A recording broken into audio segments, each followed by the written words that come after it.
On July 6, 1940, in Berlin, Adolf Hitler basked in triumph across Europe. His army chief hailed him as the greatest warlord in history. From Moscow, his partner of convenience, Soviet leader Joseph Stalin, had already sent his congratulations. In London, Britain's Prime Minister Winston Churchill stood isolated. In Washington, U.S., President Franklin Roosevelt kept his distance. Over the next 5 years, everything among these four would shift in ways few could have imagined. While their nations fought with guns and tanks, these 20th-century titans waged an invisible contest of wills. What began as a European conflict had become a struggle for global mastery. At its core lay a series of psychological duels, of scheming, flattery, bluff, and deceit. The oddest feature was that many of these contests played out not between enemies, but between men who were, for a time, allies. Their conduct, egotistical, volatile, at times monstrous, was always self-serving, no matter how history may later cast them. These private battles shaped strategy for some of the largest engagements ever fought. They also marked the epicenter of a worldwide realignment, from the age of European empires to the age of two ideological superpowers, with consequences that would touch hundreds of millions. High over the hills near Salzburg, in southern Germany, one of the loveliest corners of Europe, Hitler spent August 1939 contemplating the unthinkable. He was set on invading Poland, and his generals warned that he must strike before autumn rains. Britain and France had vowed to stand with the Poles. One fear dominated him, that Russia might also move against him and plunge Germany into the two-front nightmare he believed had doomed it in the First World War. One exit remained, a pact with his fiercest ideological foe, Joseph Stalin. Hitler sent out feelers to Moscow. Without realizing it, he was opening a mental duel with Stalin that would shape the war's fate for 2 years. Stalin distrusted the approach. He pored over Mein Kampf, written a decade and a half earlier, and underlined passages, including Hitler's depiction of Bolshevik rulers, men like Stalin, as blood-soaked criminals and the dregs of humanity. Yet Stalin could see Hitler's urgency. With an offer to dispatch Foreign Minister Joachim von Ribbentrop to Moscow, Hitler practically begged. Stalin decided to proceed. On August 22, 1939, Joseph Goebbels noted in his diary that a non-aggression pact with Moscow was imminent. "Perfect," he wrote. "Now we can sleep more easily." Ribbentrop flew to Moscow the next day. Hitler still wanted reassurance. He sent his photographer Heinrich Hoffmann to capture images of Stalin's earlobes so that the Führer could indulge a grotesque racial superstition. They were separate, Aryan by his absurd measure. Stalin passed. Just after midnight on August 24, 1939, the Nazi-Soviet pact was signed, along with a secret protocol dividing Poland between them. Hitler phoned Ribbentrop, exulting that the news would explode like a bombshell. But, as Goebbels observed, it was fear of Stalin's knife in the back, that had driven Hitler into history's greatest volte-face. The Führer, Goebbels remarked, felt like a beggar in a famine. Beggars can't be choosers. In the Kremlin, Stalin raised a glass to the German nation and to its leader's health. Yet he, too, was acting from apprehension that Hitler might attack. He told his inner circle it was all a game of deceit. Hitler thought he had outwitted him.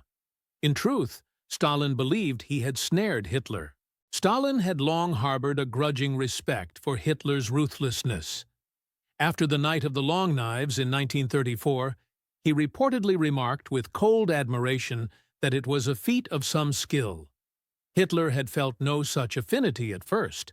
In power, he chased the visions of Mein Kampf, partnership with Britain's maritime empire, while Germany carved its land empire in the east.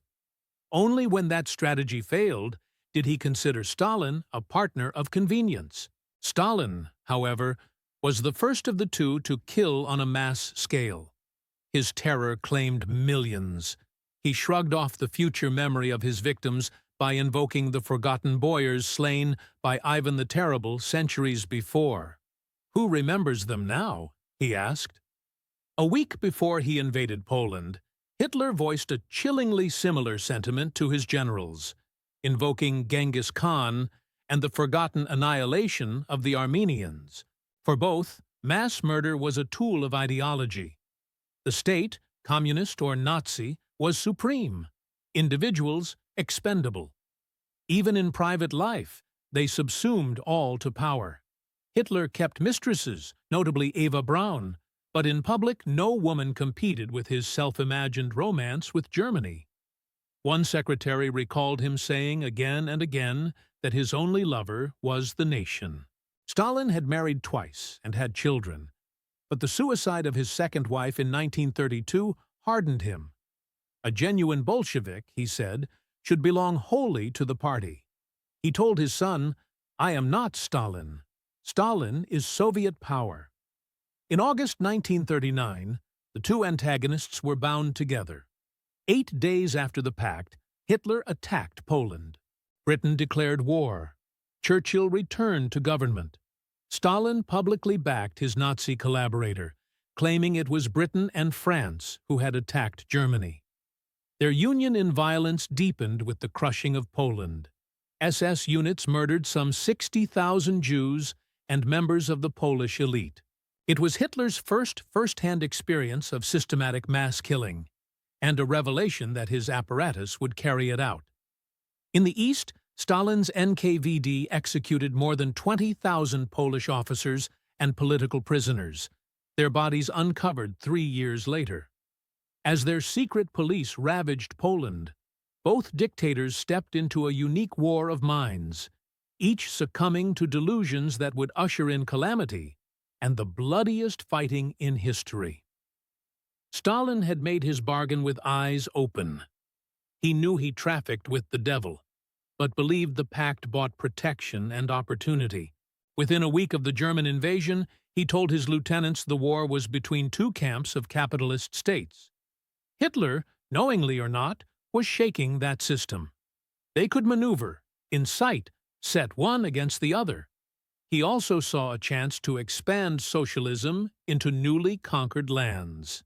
Hitler, for his part, was freed to plan an assault on France.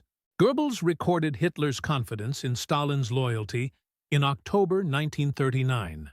Stalin, however, never forgot Mein Kampf's core aim: the conquest of Russia and her satellites. Expecting Hitler might still turn east, Stalin built buffers. He forced garrisons into Lithuania, Latvia, and Estonia, warning a Latvian delegation that while events had unexpectedly turned, one could not trust to luck. Finland was next. Stalin demanded a swath of territory.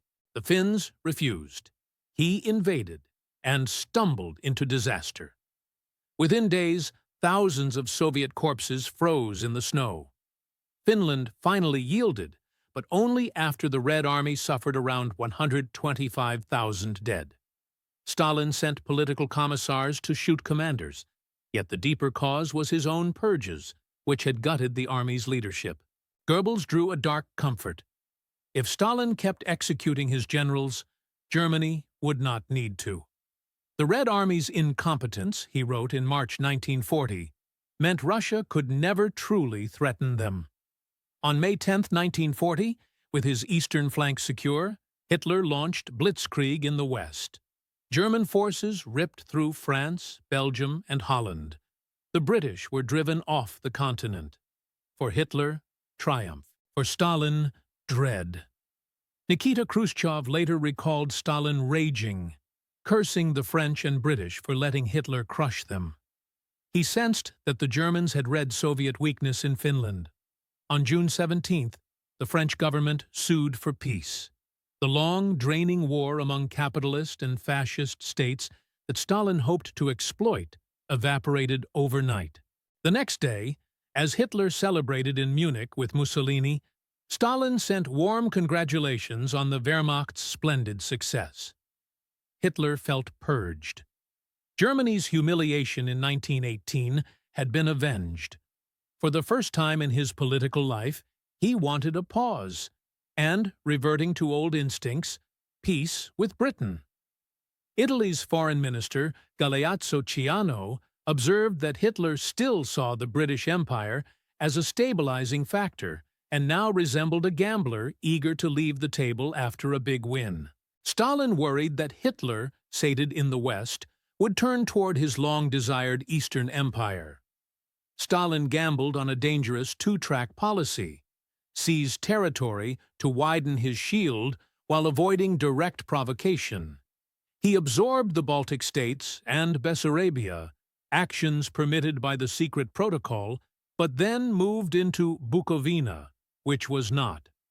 General Franz Halder noted Hitler's alarm on June 25, 1940. At that very moment came an unexpected turn in the mind game. Churchill, who had become prime minister on the day of the German offensive, wrote to Stalin, warning him about Hitler and urging caution and cooperation. Stalin did not reply.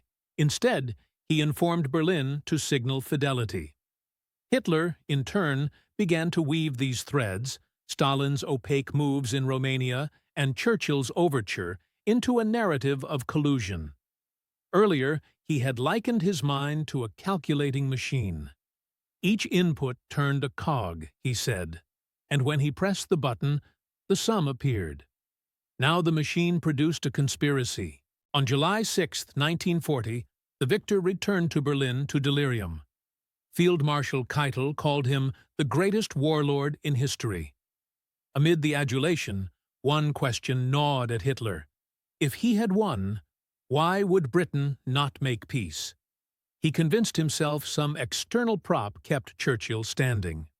A week later, Halder recorded Hitler's answer. Britain pinned its hopes on Russia.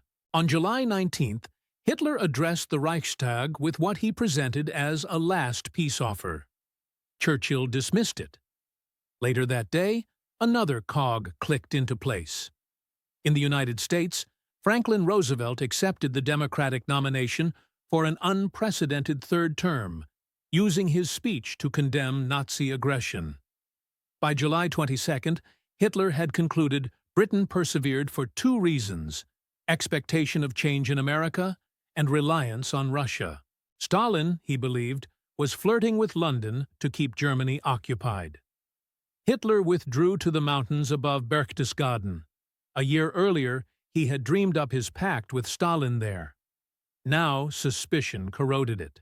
On July 31st, after weeks of tortured reflection, he told his generals that Russia was the pillar of British hope. Break it, and Britain's last chance crumbled. The sooner Russia was crushed, the better. If they struck in May 1941, he said, they would need 5 months to finish. It was still a contingency, but two grand delusions, that the war was already won and that a secret Anglo-Soviet arrangement existed, were steering him toward catastrophe. Through the autumn of 1940, other means failed. The RAF beat back the Luftwaffe in the Battle of Britain. Plans to invade across the Channel were quietly shelved. Yet Hitler clung to his self-deception. On October 15th, he declared the war effectively decided. Time alone stood in the way. Still, he could not compel Britain to yield, and he grew split-minded over Russia, shifting forces toward its borders while imagining Stalin might yet join him against the British. His adjutant, Gerhard Engel, noted on November 4th that the Führer seemed downcast, uncertain how to move forward. The critical test came on November 12, 1940, when Soviet Foreign Minister Vyacheslav Molotov arrived in Berlin at Hitler's invitation. The Nazi pageantry was lavish. The talks were taut. Hitler's purpose was clear: offer the Soviets a share of the spoils if they helped him bring Britain to heel. England's final collapse, he insisted, was only a matter of time. Fragments of its empire would be left all